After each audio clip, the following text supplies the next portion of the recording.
नमस्कार and welcome to my YouTube channel English for all. This is Manish Rai. आज हम लेकर के आए हैं वर्ग 12वीं से फायर हीम।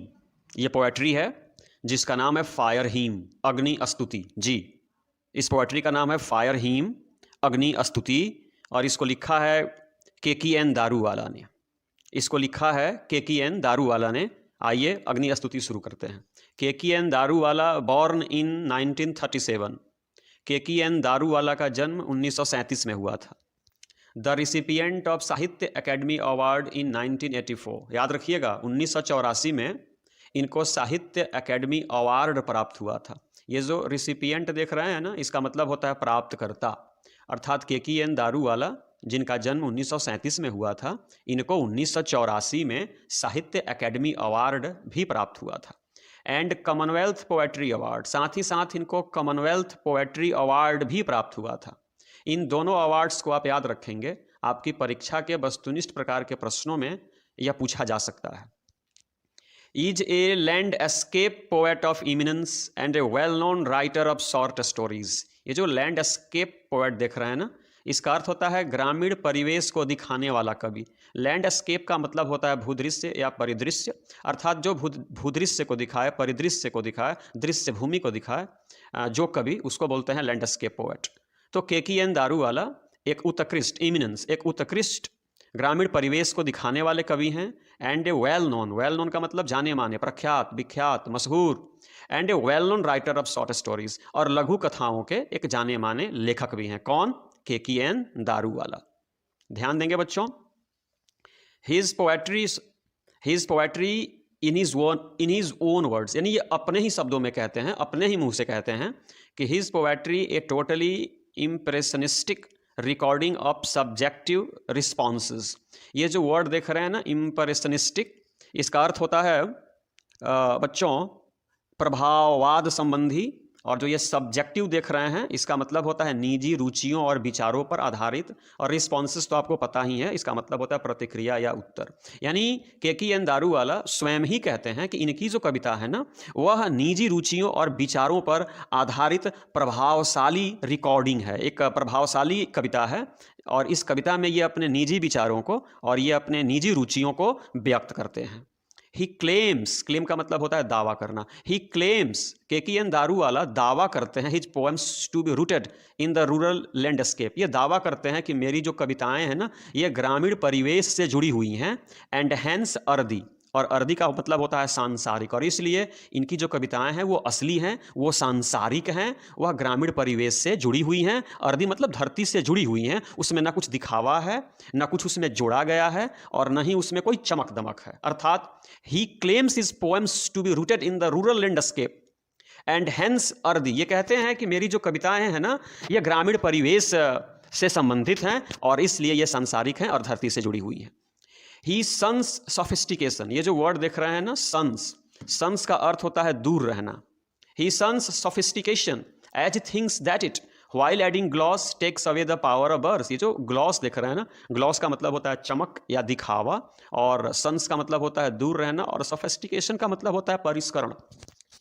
कहते हैं कि he shuns sophistication as things that it. ये कहते हैं कि मेरी जो कविताएं हैं ना, या जो मैं अपनी कविताओं को परिष्करण से दूर रखता हूँ, मतलब मैं अपनी कविताओं में कुछ चमक दमक नहीं जोड़ता। एज थिंग्स दैट इट, क्योंकि इनका मानना है कि व्हाइल एडिंग ग्लॉस, यदि आप अपनी कविता में कुछ दिखावा करते हो, कुछ जोड़ते हो, चमक दमक डालते हो, takes away the power of verse. तो ये वर्स का मतलब होता है पद या छंद। तो जो कविता की जो शक्ति होती है, कविता की जो गुणवत्ता होती है ना, उसको ये टेक्स अवे, उसको लेकर के दूर चली जाती है, उसको ये नष्ट कर देती है। इसलिए ये अपनी कविताओं में कुछ जोड़ते नहीं है, चमक दमक नहीं करते, दिखावा नहीं करते, बल्कि वास्तविकता को लिखते हैं। The themes of his poetry are love. Themes का मतलब होता है विषय वस्तु। बच्चों, KKN दारूवाला जो एक भारतीय कवि हैं, याद रखिएगा, इनकी कविताओं का जो थीम होता है, इनकी कविताओं की जो विषय वस्तु होती है ना, are love.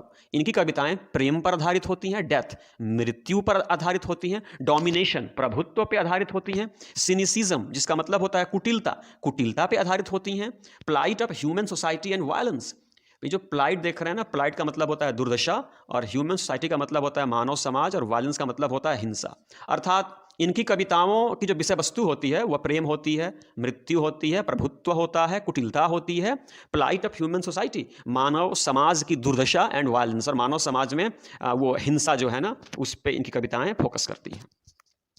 He rights with intensity and Uyghur involve in poetic creation. इनकी जो काव्य रचनाएं हैं, जो पोएटिक क्रिएशन है ना, तो इनकी काव्य रचनाओं में वीगर देखने को मिलेगा आपको, उसमें एक नई प्रकार की ताकत, ऊर्जा, शक्ति देखने को मिलती है।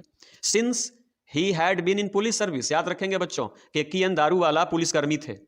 आपसे पूछेगा परीक्षा में, केकीएन दारूवाला जो थे पुलिसकर्मी थे। चूंकि ये पुलिसकर्मी थे, violence is unavoidable in his poetry, तो इनकी कविताएं जो है ना उसमें हिंसा जो है ना आपको निश्चित रूप से मिलेगी। चूंकि पुलिसकर्मी का काम ही है जहां जहां हिंसा होता है वहां पहुंचना और हिंसा को रोकना, हिंसा से दो चार होना, इसलिए इनकी कविताओं में हिंसा आपको मिलेगी।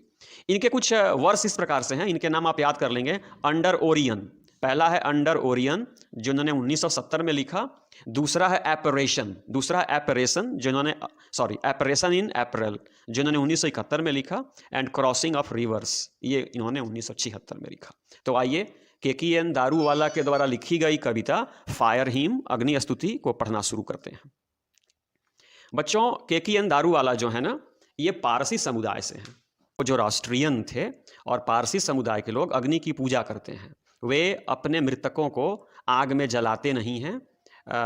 वो अपने मृतकों के साथ क्या करते हैं इसकी जानकारी आपको कविता में आगे मिलेगी।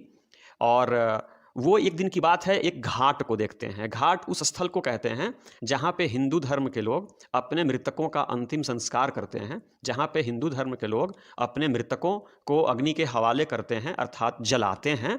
उसी स्थल को घाट कहते हैं और उसी घाट का वर्णन ये पारसी कवि केकीएन दारूवाला करते हैं। आइए इस कविता के पंक्तियों को देखते हैं। द बर्निंग घाट इरप्टेड फास्फोरेसेंस, ये जो बच्चों आप वर्ड देख रहे हैं ना, बर्निंग घाट इरप्टेड फास्फोरेसेंस, यानी कवि जो है केकीएन दारूवाला कह रहे हैं कि द बर्निंग घाट इरप्टेड फास्फोरेसेंस। फास्फोरेसेंस का अर्थ होता है ऐसी रोशनी उत्पन्न करने वाला जिसमें गर्मी न हो या इतनी कम हो कि ये महसूस न हो। अर्थात इस शब्द का इस्तेमाल तब करते हैं जब लकड़ी होती है ना, जल करके और बुझने के कगार पे हो, बिल्कुल केवल उसमें वो लाल दिख रही हो, उसमें लालिमा हो और लाल रोशनी उससे निकल रही हो, उससे धुआं न निकल रहा हो, उससे ज्वाला नहीं निकल रही हो, केवल रोशनी निकल रही हो और उसमें इतनी ज़्यादा गर्मी भी ना हो कि वह लोगों को परेशान करे।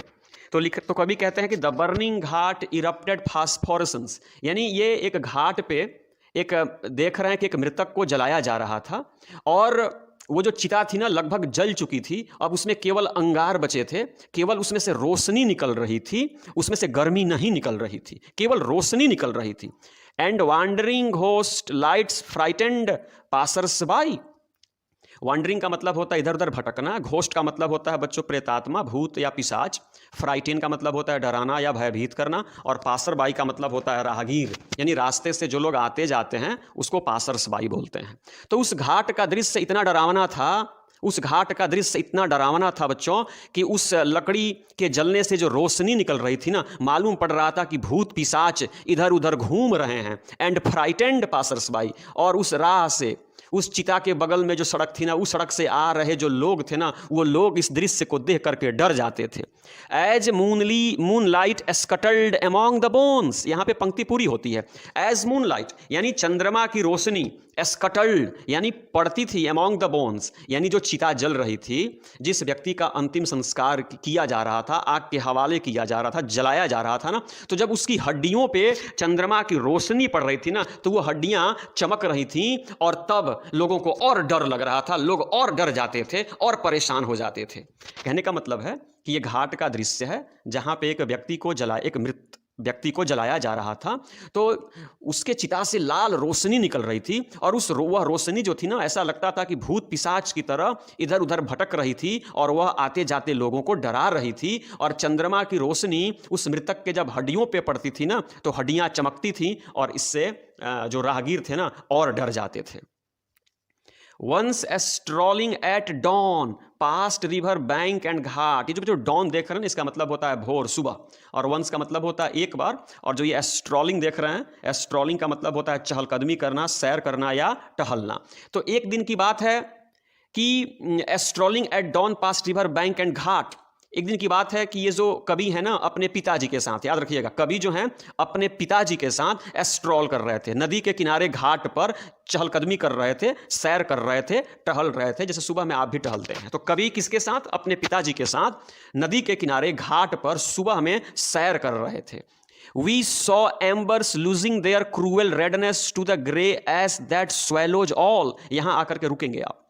कह रहा है कि नदी के किनारे घाट पे टहलते हुए वी सॉ एम्बर्स, हमने अंगारों को देखा। एम्बर्स का मतलब होता है अंगारा, बुझ चुकी आग में दहकता कोयले का टुकड़ा अंगारा कहलाता है और उसकी अंग्रेजी होती है एम्बर्स। हमने नदी के किनारे घाट पे दहकते अंगारे को देखा, लूजिंग देयर क्रूअल रेडनेस, और उस अंगारे की जो क्रूर लालिमा थी, क्रूअल का मतलब होता है क्रूर और रेडनेस का मतलब होता है लालिमा, यानी उस अंगारे की जो निर्दयी, जो क्रूर लालिमा थी ना, मतलब क्रूर इसलिए कहा गया है कि आग का स्वभाव ही है ना कि आग किसी भी वस्तु को जला करके भस्म कर देती है, अर्थात राख कर देती है, इसलिए यहां पे ये क्रूअल कह रहे हैं। तो कह रहे हैं कि वी सॉ, हमने अंगारों को, लूजिंग देयर क्रूअल रेडनेस, उनकी जो क्रूर लालिमा है ना उसको खोते हुए देखा, टू द ग्रे, यानी अब अंगारे जो थे ना, ग्रे एस, एस का मतलब होता है राख, अब राख में तब्दील होते जा रहे थे। ग्रे का मतलब होता है धूसर या भूरा, धूसर या भूरे रंग के राख में तब्दील होते जा रहे थे। दैट स्वेलोज ऑल, और सब चीज को भस्म करती जा रही थी। जो वो आग जल रही थी, जो अंगारा था ना, अब वो उसकी लालिमा खत्म हो रही थी, अब वह राख का रूप ले रहा था और शरीर के अंग अंग को वो भस्म करता जा रहा था। इसी बीच कवि की नजर पड़ती है किस पे? देखिएगा, हाफ कुक्ड लिम्स, लिम्स का मतलब होता है अंग और हाफ कुक्ड का मतलब होता है अधजला या अधपका। Half cooked limbs bore witness to the fire's debauchery, तभी कवि की नजर अधजले अंगों पे पड़ती है। मृतक का पूरा शरीर पूर्ण रूप से जला नहीं था, उसके शरीर के कुछ अंग अधजले थे और उस पे कवि की नजर पड़ती है हाफ कुक्ड लिम्स, यानी अधजले जो अंग है ना। बोर विटनेस, विटनेस का मतलब होता है बच्चों गवाह, वो इस बात के गवाह हैं to the fire's debauchery. Debauchery का अर्थ होता है अनैतिकता, इमोरल बिहेवियर। यहाँ पे फायर्स डिबॉचरी इसलिए कहा गया है कि आग का कर्तव्य ही है कि वह हर चीज को जला दे और जला करके भस्म कर दे, उसका नामो निशान मिटा दे। तो यहाँ पे कह रहे कि half cooked limbs bore witness to the fire's debauchery, यानी जो ये अधजला अंग है, जो अधजला शरीर है ना, ये इस बात का गवाह है कि आग ने भी अपने कर्तव्य को ढंग से पूरा नहीं किया है। कभी यहाँ पे आग के भ्रष्ट आचरण को, उसकी अनैतिकता को दर्शाते हुए कहते हैं कि जो अधजला अंग है ना, ये इस बात का विटनेस है, गवाह है कि अग्नि ने भी अपने कार्य को परफेक्शन के साथ नहीं किया है। माई फादर सेड, ये कविता उस समय की है ना जब KKN दारूवाला छोटे थे और अपने पापा के साथ हिंदू घाट पे सैर करने के लिए गए थे। ये कह रहे कि माई फादर सेड, मेरे पापा ने कहा, मेरे पिताजी ने कहा, you see those half burned fingers, देख रहे हो ना अधजली उंगलियों को, अर्थात जिस मृतक को जलाया जा रहा था घाट पे उसकी उंगलियां जो थी ना अधजली थी। तो मेरे पापा कह रहे हैं, माई फादर सेड, मेरे पापा ने कहा कि you see those half burned fingers, आपने उन अधजली उंगलियों को देखा ना। फिर आगे देखिए बच्चों क्या कह रहे हैं, and bone stubs, and bone stubs, बच्चों स्टब्स का अर्थ होता है STUBS, यानी किसी चीज को आप जला रहे हैं ना तो उसका पूर्ण हिस्सा, मतलब अधिकांश हिस्सा जल गया और कुछ हिस्सा छूट गया, अंत में बचा हुआ टुकड़ा या अंत में बचे हुए हिस्से को स्टब्स कहते हैं। तो ये कहते हैं कि उन अधजली उंगलियों को देख रहे हो ना, एंड बोन स्टब्स, और उन हड्डियों को भी देख रहे हो ना जो अभी छूट गई हैं, जो बच गई हैं। The fire at times forgets its dead, इस पंक्ति पे ध्यान दीजिएगा। मेरे पापा मुझसे कहते हैं कि आग भी है ना, एट टाइम्स का मतलब होता है कभी कभी, ये जो आग है ना ये कभी कभी फॉरगेट्स इट्स डेड, ये अपने मृतकों को भूल जाती है, मतलब अग्नि भी कभी कभी अपने कार्य को सिद्धि के साथ नहीं कर पाती है। इसलिए कभी कह रहे हैं कि ये आग जो है ना अपने मृतकों को भूल जाती है, मतलब अग्नि संपूर्ण रूप से मृतक को जला नहीं पाती है। ये जोरोस्ट्रियन, चूंकि कभी जोरोस्ट्रियन समुदाय के थे, पारसी थे, आई माई चाइल्ड फिंगर्स क्लेन, चूंकि मैं जोरोस्ट्रियन था और मैं एक बच्चा था, कभी कह रहे हैं KKN दारूवाला कि मैं जोरोस्ट्रियन था और मैं एक बच्चा था। फिंगर्स क्लेंच्ड, मैंने अपनी गुस्से में मैंने अपनी उंगलियों को मुट्ठी की तरह बांध लिया। Into a little knot of pain I soar to save fire from the scene of forgetfulness, कभी कह रहे हैं कि जब मेरे पापा ने कहा कि वो अधजली उंगलियों को देख रहे हो न तुम, उस अधजली हड्डी को देख रहे हो न तुम, इसका मतलब है कि आग ने अपने कार्य को सही ढंग से नहीं किया है। तो मैं जो रस्ट्रियन हूँ, और उस समय मेरी उम्र बहुत कम थी, मैं बच्चा था, मैंने गुस्से में अपनी उंगलियों को भींच लिया, मुट्ठी बांध लिया। मुट्ठी बांधने में मुझे दर्द भी हुआ, तकलीफ भी हुई, एंड आई सोर, और मैंने उसी दिन शपथ ली, मैंने कसम खाई, टू सेव फायर, कि मैं आग को बचाऊंगा from the scene of forgetfulness. आग ने जो ये पाप किया है कि मृतक के शरीर को पूर्ण रूप से आग ने नहीं जलाया है ना, सीन किया, आग ने यह पाप किया है, इस पाप से मैं आग को बचाऊंगा, इस पाप से मैं पूज्य अग्नि को मुक्ति दिलाऊंगा। उसी दिन मैंने कसम खा ली। आगे बढ़ते हैं। It never forgot and 20 years since as I consigned my first born to the flames. बहुत शानदार पंक्तियां हैं, ध्यान सुनिएगा बच्चों। लिखा है कंसाइंड का मतलब होता है सुपुर्द कर देना या सौंप देना, और फर्स्ट बॉर्न का मतलब होता है पहला बच्चा, और फ्लेम्स का मतलब होता है आग की लपटें या ज्वाला। ये कह रहे कि it never forgot and 20 years since, 20 साल हो गए उस घटना को घटित हुए, 20 साल हो गए। याद रखिएगा कितने साल, 20 साल। उस घटना को घटित हुए 20 साल हो गए। इट नेवर फॉरगोट, मैं कभी भूला नहीं। As I consigned my first born to the flames, as I consigned my first born to the flames, कि कैसे मैंने अपने प्रथम शिशु को आग के हवाले किया था। इस बात को 20 साल हो गए, लेकिन मैं अभी तक भूला नहीं हूं। कहने का मतलब है कि पारसी लोग अपने मृतकों को अग्नि के हवाले नहीं करते, वे लोग आग में जलाते नहीं हैं, लेकिन कभी कह रहे हैं कि 20 साल पहले मैंने अपने प्रथम बच्चे को आग में जलाया था, और इस बात को मैं भूला नहीं हूं। अब आप सोचेंगे कि क्यों जलाया था, सुनिए। The nearest tower of silence was 1000 miles, क्योंकि जहां पे हम लोग अपने मृतकों का अंतिम संस्कार करते हैं ना, उसको बोलते हैं टावर ऑफ साइलेंस। उसको हम लोग बोलते हैं टावर ऑफ साइलेंस, और टावर ऑफ साइलेंस की दूरी थी 1000 miles, 1000 दूर था। इस कारण मैंने अपने प्रथम शिशु को आग के हवाले कर दिया था, आग में जला दिया था। कभी कह रहे हैं, चूंकि टावर ऑफ साइलेंस पे जो पारसी लोग होते हैं ना बच्चों, ये जलाते नहीं हैं, ये टावर ऑफ साइलेंस पे अपने मृतकों को रख देते हैं, और उन मृत शरीर को जो वो पक्षी होते हैं ना, नोच नोच करके खाते हैं। तो ये कह रहे हैं कि चूंकि टावर ऑफ साइलेंस 1000 मील दूर था, इसलिए मैंने अपने प्रथम शिशु को आग के हवाले कर दिया था, आग में जला दिया था 20 साल पहले। मैं इस घटना को भूला नहीं हूं, और मुझे डर है, ये कह रहे हैं कि और मुझे डर है कि कहीं आग ने जिस प्रकार की गलती आज की है, कहीं 20 साल पहले मेरे शिशु के साथ भी यही गलती आग ने दोहराई न हो, कहीं मेरे बेटे के शरीर को भी संपूर्ण रूप से यह जलाई न हो। तो क्या कहते हैं, सुनिए। The fire hymn said to me, फिर अग्नि ने मुझसे कहा, अग्नि स्तुति ने मुझसे कहा, यू स्टैंड फॉरगिवन, आपको क्षमा किया जाता है। आपने जो गलती की थी कि आप अपने बेटे को आग के हवाले किया था, यह बहुत बड़ी चूक थी, बहुत बड़ी भूल थी, ये अपराध था, एंड यू स्टैंड फॉरगिवन, और इस अपराध के लिए आपको क्षमा किया जाता है। ब्रोकन, मैं टूट गया था, मैं एकदम टूटा हुआ था। येट रेबेलियस, रेबेलियस का मतलब होता है बागी, जो शासन और प्रशासन की बातों को न माने। कह रहे ब्रोकन, मैं तो टूट गया था, येट रेबेलियस, लेकिन अभी भी मैं बागी हूं। आई सोर दिस टाइम, और मैं आज कसम खाता हूं, शपथ लेता हूं, to save it from the scene of forgiving, कि मैं आग को, मैं अग्नि को बचाऊंगा फ्रॉम द सीन, मतलब उस पाप से जो मृत शरीर को पूर्ण रूप से नहीं जलाने का, अग्नि जो पाप करती है ना, उस पाप से मैं अग्नि को बचाऊंगा, और इस बात की मैं कसम खाता हूं। और अफसोस भी जता रहे हैं कि क्यों मैंने अपने नवजात को 20 साल पहले अग्नि के हवाले कर दिया, क्योंकि अग्नि भी कभी कभी अपने कार्य को सही ढंग से नहीं करती। बच्चों, अगर यह कविता अच्छी लगी हो तो चैनल को लाइक करें, सब्सक्राइब करें, बेल आइकन दबाएं, एंड अपने मित्रों से भी कहें, और मेरे साथ जाने से पहले बोलिए जय हिंद। नमस्कार and welcome to my YouTube channel English for all. This is Manish Rai. आज प्रस्तुत है वर्ग 12 से फायर हीम, जी वर्ग 12 से फायर हीम की समरी। तो आइए बच्चों, समरी की शुरुआत करते हैं। Fire hymn is a beautiful poem written by Indo Anglian poet KKN Daruwalla. Fire hymn अग्नि स्तुति एक खूबसूरत सी कविता है जिसको इंडो एंग्लियन कवि KKN दारूवाला ने लिखा है। In this poem the poet presents a scene of cremation ghat, यानी फायर हिम अग्नि स्तुति नामक कविता में कवि जो है ना, एक शमशान घाट के दृश्य को प्रस्तुत करते हैं।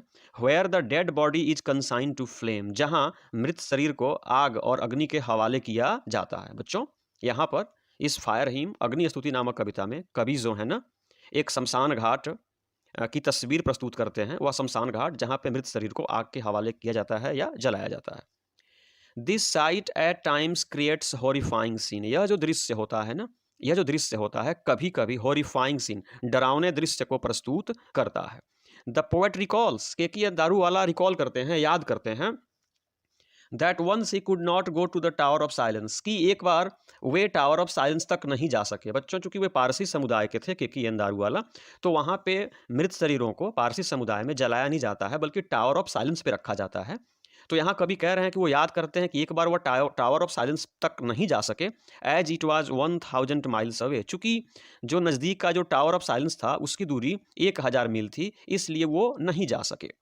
सो he came to a ghat to cremate the dead body of his first born baby, इसलिए वे एक शमशान घाट पे अपने फर्स्ट बॉर्न बेबी को क्रीमेट करने के लिए, आग के हवाले करने के लिए आए थे। Against the Parsi religious codes, यानी चूंकि वे पारसी समुदाय के थे तो पारसी समुदाय में डेड बॉडी को जलाया नहीं जाता है, तो पारसी धर्म का जो कोड है ना उसके खिलाफ वे अपने फर्स्ट बॉर्न बेबी को आग के हवाले करने के लिए एक शमशान घाट पे आए थे। That don't allow the burning of the dead body, जैसा कि मैंने कहा पारसी जो रिलीजियस कोड है ना वह पारसी समुदाय के लोगों को अपने मृतकों के शरीर को जलाने की अनुमति नहीं देता है, तो इसके खिलाफ हुए अपने फर्स्ट बॉर्न बेबी को लेकर के शमशान घाट पे जलाने के लिए आए थे। But the fire fails to perform its duty, लेकिन आग जो अग्नि जो थी ना वह अपने कर्तव्य को बढ़िया से निर्वहन नहीं कर सकी, as it did not turn the whole body into ash, चूंकि आग ने पूर्ण शरीर को नहीं जला पाया। आग जो अग्नि जो थी पूर्ण शरीर को नहीं जला पाई, शरीर का कुछ हिस्सा अधजला रह गया। इस प्रकार से कवि कहते हैं कि अग्नि ने भी अपना काम बढ़िया ढंग से नहीं किया। दस द पोएट सेज, इस प्रकार से कवि कहते हैं, that he will save the fire from this scene of forgiving, इस प्रकार से कवि कहते हैं कि वे आग को, है ना, यह भूल जाने की जो पाप है ना, इसके लिए, मतलब अग्नि जो थी ना अपने कर्तव्य का निर्वहन अग्नि नहीं कर पाई, तो यहाँ पे कवि कहते हैं कि वे अग्नि को, मृतक शरीर को जला पाने में जो उसने भूल की ना, उस भूल से वो अग्नि को बचाएंगे। बच्चों आइए एक बार फिर से मैं इस समरी को पढ़ देता हूँ। लिखा है, fire hymn is a beautiful poem written by Indo Anglian poet K Daruwalla. In this poem the poet presents a scene of cremation ghat where the dead body is consigned to flame. This sight at times creates horrifying scene. The poet recalls that once he could not go to the Tower of Silence as it was 1000 miles away. So he came to a ghat to cremate the dead body of his firstborn baby against the Parsi religious code that don't allow the burning of the dead body. But the fire fails to perform its duty as it didn't turn the whole body into ashes. Thus the poet says that he will save the fire from this scene of forgiving. तो बच्चों ये थी summary. अगर यह summary पसंद आई हो, अगर यह समरी आपको उपयोगी लगे तो चैनल को प्लीज़ चैनल को प्लीज़ सब्सक्राइब करें, वीडियो को लाइक करें, अपने मित्रों से भी शेयर करें, और इस वीडियो को समाप्त करने से पहले मेरे साथ बोलें जय हिंद। नमस्कार and welcome to my YouTube channel English for all. This is Manish Rai. आज प्रस्तुत है वर्ग 12 से फायर हीम। जी, वर्ग 12 से फायर हीम से चुनिंदा कुछ अति महत्वपूर्ण वस्तुनिष्ठ प्रकार के प्रश्न एवं उनके उत्तर। तो आइए आज के वीडियो की शुरुआत प्रश्न संख्या 1 से करते हैं। बच्चों कहता है कि fire hymn has been composed by, आपको बताना है कि फायर हीम नामक कविता निम्न में से किसके द्वारा लिखी गई है? कमला दास, रूपर्ट ब्रूक, के दारूवाला, नॉन ऑफ दिज। आपका सही जवाब होगा बच्चों option C, K Daruwalla. Ji, fire hymn has been composed by K Daruwalla. दूसरा प्रश्न है बच्चों, K Daruwalla is an American poet, Indo Anglian poet, African poet, none of these. यहाँ पे आपका सही जवाब होगा option B, Indo Anglian poet. बच्चों टाइपिंग में कुछ एरर हो जाती है, आप उस एरर को इग्नोर करेंगे। जैसे यहाँ पे एंग्लियन की स्पेलिंग में एरर हुई है, प्लीज़ इसको आप इग्नोर करेंगे। के Daruwalla is N Indo Anglian poet, इसलिए ऑप्शन बी सही है। तीसरा है बच्चों, के दारूवाला इज़ अ खाली स्थान बाय रिलीजन। बड़ा महत्वपूर्ण प्रश्न है बच्चों, आपको बताना है के दारूवाला निम्न में से किस धर्म समुदाय से हैं? हिंदू हैं, मुस्लिम हैं, पारसी हैं, इनमें से कोई नहीं है। आपका सही जवाब होगा ऑप्शन सी, पारसी। जी, K Daruwalla is a Parsi by religion, वे धर्म से पारसी हैं, हिंदू नहीं है, मुस्लिम भी नहीं है, वे पारसी हैं। तो यहाँ पे ऑप्शन सी सही है, के Daruwalla is Parsi by religion. Option 4 है बच्चों, खाली स्थान इज़ द रिसिपिएंट ऑफ साहित्य अकेडमी अवार्ड। आपको बताना है कि निम्न में से किसको 1984 में, जी निम्न में से किसको 1984 में साहित्य अकेडमी अवार्ड मिला था? के दारूवाला को, टी.एस. इलियट को, कमला दास को, इनमें से किसी भी नहीं को। ऑप्शन ए, के दारूवाला। जी, K Daruwalla is the recipient of साहित्य अकेडमी अवार्ड। 1984 में के दारूवाला को साहित्य अकेडमी अवार्ड प्राप्त हुआ था। नंबर 5 है बच्चों, KKN Daruwalla had been in police service, foreign service, postal service, none of this. आपको बताना है कि KKN दारूवाला निम्न में से किस सेवा में थे? पुलिस सेवा में थे, वो विदेश सेवा में थे, डाक सेवा में थे, इनमें से कोई नहीं। तो आपका ऑप्शन सही होगा ए जी, KKN Daruwalla had been in police service, वे पुलिस सेवा में थे, इसलिए ऑप्शन ए सही होगा, KKN Daruwalla had been in police service. Question number 6 कहता है the speaker in the poem fire hymn belongs to. आपको बताना है कि बच्चों KKN दारूवाला जो फायर हिम नामक कविता के कवि हैं ना, ये बताना है किस रिलीजन से वो बिलोंग करते हैं। वो जोरास्ट्रियन हैं, इस्लाम हैं, हिंदू हैं, इनमें से कोई नहीं। आपका सही जवाब होगा ऑप्शन ए, वे बच्चों जोरास्ट्रियन हैं जी, वे जोरास्ट्रियन समुदाय से हैं, इसलिए ऑप्शन ए सही होगा। अगला क्वेश्चन है the poet in the poem fire him describes. ये जो कविता है ना फायर हिम, इस कविता में KKN दारूवाला निम्न में से किसका वर्णन करते हैं? टेम्पल का, मस्क का, बर्निंग हार्ट का, या किसी का नहीं? आपका सही जवाब होगा ऑप्शन सी, बर्निंग घाट जी। The poet in the poem fire hymn describes burning ghat. बच्चों ये घाट का चित्रण करते हैं जहाँ पे डेड बॉडी को जलाया जाता है। तो न ये मंदिर का वर्णन करते हैं, न ये मस्जिद का वर्णन करते हैं, बल्कि ये एक बर्निंग घाट का, एक कब्रिस्तान का वर्णन करते हैं जहाँ पे मृतकों के शरीर को आग के हवाले किया जाता है। नंबर 8 क्वेश्चन कहता है कि the sight of burning becomes frightening, यानी जब मृतकों को जलाया जाता है, जब मृत शरीर को जलाया जाता है ना, तो कवि कहते हैं कि द साइट ऑफ बर्निंग, वह जो दृश्य होता है ना, जब एक मृत शरीर को जलाया जाता है तो वह दृश्य फ्राइटेनिंग बन जाता है, डरावना बन जाता है। कब? इन द डे, दिन में, एट नाइट, रात में, एट नून, दोपहर में, इनमें से कोई नहीं। यहाँ पे ऑप्शन बी सही होगा, एट नाइट जी। वह जो दृश्य है ना, वो रात के समय में डरावना बन जाता है, इसलिए ऑप्शन बी सही होगा, the sight of burning becomes frightening at night. Question number 9 कहता है कि द पोएट वाज स्ट्रॉलिंग। बच्चों कवि KKN दारूवाला जो थे ना, वे स्ट्रॉल कर रहे थे, घूम रहे थे, किसके साथ? बच्चों at dawn past river bank and ghat, वो नदी के किनारे और घाट पे ये टहल रहे थे, स्ट्रॉल कर रहे थे, घूम रहे थे ना, किसके साथ? अपने बेटे के साथ, अपने पिता के साथ, अपने दोस्त के साथ, या किसी के साथ नहीं। तो यहाँ पे ऑप्शन बी सही होगा, यहाँ पे कवि जो है ना KKN दारूवाला अपने पिता के साथ टहल रहे थे। नंबर 10 है कि who strolling while strolling the poet सा द रेड हॉट, यानी व्हाइल स्ट्रॉलिंग यानी घूमते हुए, टहलते हुए, विचरण करते हुए कवि ने लाल रंग के गर्म चीज़ को देखा। वो क्या था? फेस, लाल रंग का गर्म चेहरा, फ्लावर्स या एम्बर्स। आपका सही जवाब होगा ऑप्शन बी, एम्बर्स जी। While strolling the poet saw the red hot embers, लाल अंगारों को देखा। क्वेश्चन 11 जो है ना बच्चों, इसको हम लोग इग्नोर करते हैं, 12 में चलते हैं। KKN दारूवाला कंसाइंड, यहाँ पे फिर स्पेलिंग एरर है बच्चों। KKN Daruwalla consigned his first born to flames खालिस्तान ईयर्स एगो, यानी KKN दारूवाला ने कितने वर्ष पहले अपने नवजात शिशु को आग के हवाले किया था? 20 साल, 22 साल, 25 साल, किस साल? नहीं, ऑप्शन ए सही होगा 20। याद रखिएगा, KKN दारूवाला 20 वर्ष पहले अपने नवजात शिशु को आग के हवाले किए थे, तो ऑप्शन ए सही है। KKN Daruwalla consigned his first born to flames 20 years ago. Number 13 है in this poem the nearest tower of silence was खालिस्तान 1000 माइल्स। आपको बताना है कि इस कविता में जो नज़दीक का टावर ऑफ साइलेंस है, जैसे बच्चों हिंदू अपने डेड बॉडीज़ को क्रीमेट करते हैं, मुस्लिम्स अपने डेड बॉडीज़ को बरी करते हैं, उसी प्रकार से जो पारसी समुदाय के लोग होते हैं ना, वे अपने डेड बॉडीज़ को टावर ऑफ साइलेंस पे लेके जाते हैं। तो यहाँ पे कहा जा रहा है कि जो नज़दीक का टावर ऑफ साइलेंस था उसकी दूरी क्या थी? तो ऑप्शन ए सही होगा, 1000 माइल्स अवे, 1000 मील की दूरी थी। कितनी मील की दूरी थी बच्चों? 1000 मील की। इसलिए पढ़ेंगे in this poem the nearest tower of silence was 1000 miles away. Question 14 है कि हु वायलेटेड, किसने उल्लंघन किया the tradition of his religion by consigning his first born to flames, यानी अपने प्रथम शिशु को आग के हवाले करके निम्न में से किस कवि ने अपने धर्म की परंपरा का उल्लंघन किया? तो ये स्पष्ट है बच्चों, KKN Daruwalla ji. KKN Daruwalla violated the tradition of his religion by consigning his first born to flames. KKN Daruwalla ने अपने प्रथम शिशु को आग के हवाले करके अपने धर्म की परंपरा का उल्लंघन किया था। नंबर 15 है tower of silence related to. आपको बताना है कि निम्न में से किस धर्म से टावर ऑफ साइलेंस का संबंध है? तो बच्चों यह भी स्पष्ट है, पारसी जी। Tower of silence is related to Parsis, Parsi समुदाय के लोगों से इसका संबंध है। चूंकि हिंदूज बच्चों मृतकों को क्रीमेट करते हैं, मुस्लिम मृतकों को बरी करते हैं, और जो पारसी समुदाय के लोग होते हैं ना, ये टावर ऑफ साइलेंस पे लेके जाते हैं, इसलिए tower of silence is related to Parsis. Number 16 है खाली स्थान swears to save fire from the scene of forgetfulness, यानी निम्न में से कौन कसम खाता है। आपको बताना है बच्चों कि निम्न में से कौन कसम खाता है कि वह आग को, है ना, भूल जाने के पाप से बचाएगा। तो यह भी स्पष्ट है, ऑप्शन सी केकी एन दारू वाला। जी, केकी N Daruwalla swears to save fire from the scene of forgetfulness, यानी यहाँ पे कहा जा रहा है कभी कभी आग जो है ना, यह भी अपने कर्तव्यों का निर्वहन ढंग से नहीं कर पाती है। तो केकी एन दारू वाला कहते हैं कि मैं आग को बचाऊंगा, कि वह मृत शरीर को संपूर्ण रूप से नहीं जला पाती है, तो उसके इस पाप से, इस भूल करने की पाप से मैं उसको बचाऊंगा। तो ऑप्शन सी सही है, केकी N Daruwalla swears to save fire from the scene of forgetfulness.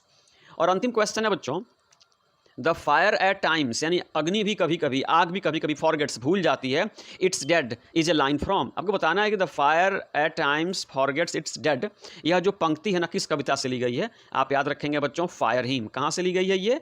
Fire hymn से। The fire at times forgets its dead is a line from fire hymn. तो बच्चों ये थे 17 अति महत्वपूर्ण वस्तुनिष्ठ प्रकार के प्रश्न एवं उनके उत्तर फायर हिम नामक कविता से। लेकिन आप अपनी तैयारी को बच्चों इन्हीं प्रश्नों तक सीमित नहीं रखेंगे, आप इस कविता को मेरे YouTube चैनल पे बार बार देखेंगे, ताकि इन 17 के अतिरिक्त भी कोई प्रश्न आपसे पूछा जाए तो आप उसका जवाब दे सकें और परीक्षा में बेहतर कर सकें। और यही मेरी इच्छा भी है। जय हिंद।